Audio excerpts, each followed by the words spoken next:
we believe that, or we don't just believe, we have free education, we have free health systems, we have a certain social state. In other countries, these things are not that self-evident, or the state doesn't provide for the people living in the countries.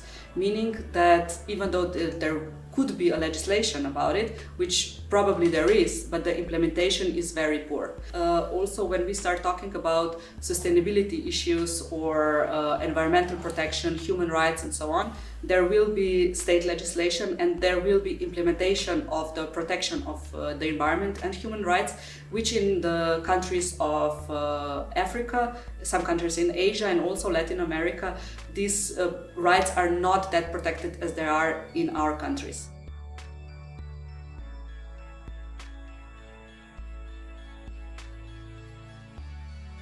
I believe this is very structural. This was done on purpose, and it was done on purpose from those who are privileged. Some people in the world, actually most privileged people in the world, think that there are things that just belongs to them and they can take advantage of others. They went this far that they made these things structural.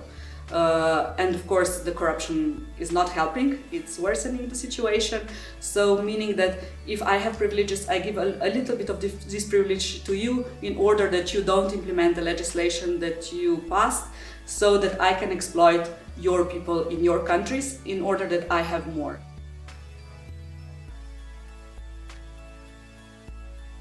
Fairtrade system or Fairtrade began as a movement and then turned into a system. Fairtrade movement is of course much larger and it includes a lot of different stakeholders, whereas Fairtrade system is actually based on a Fairtrade mark and World Fairtrade Guarantee mark. These are two different marks which actually based on 10 basic principles, criteria, which have to be met in order to get one or the other certification.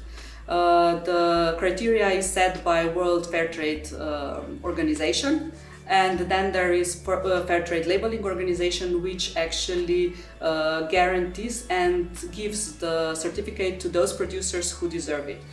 Fairtrade started because of the inequalities of the differences between states. So it's based on work and on the protection of human rights and also protection of the environment. But it's a lot more complicated as a system.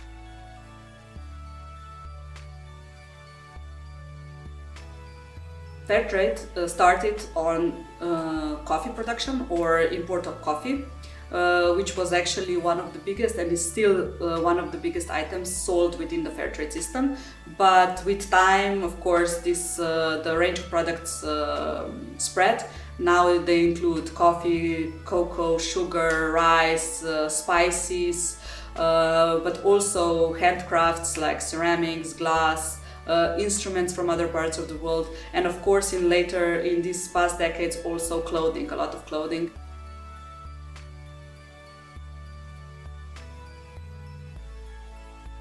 There's always something more that can be done. All the products sold within the Fairtrade system are actually luxury products, but not luxury in the sense of the price, but luxury in the sense that we don't need them to survive. So the first choice of every consumer should be buy local, support local producers, small if you can. And then when you have enough of that, or you have some money left over and you want some luxury products like coffee, like cocoa, or other things that I've mentioned before, then yes, please choose something that is certified, Fairtrade certified, or other certifications that are equal to the Fairtrade certificate, because with that you are actually supporting the producers also on the other side of the world. I would advise is to buy as uncomplicated products as possible, meaning that they have as little components as possible. Like when I mentioned chocolate should have two, sugar and chocolate, nothing else. When we buy things, it would be very good if we would think what will happen with it when we stop using it. And another thing is of course packaging. How much packaging does it have? So how much waste we will make just by getting this product from the store to our house.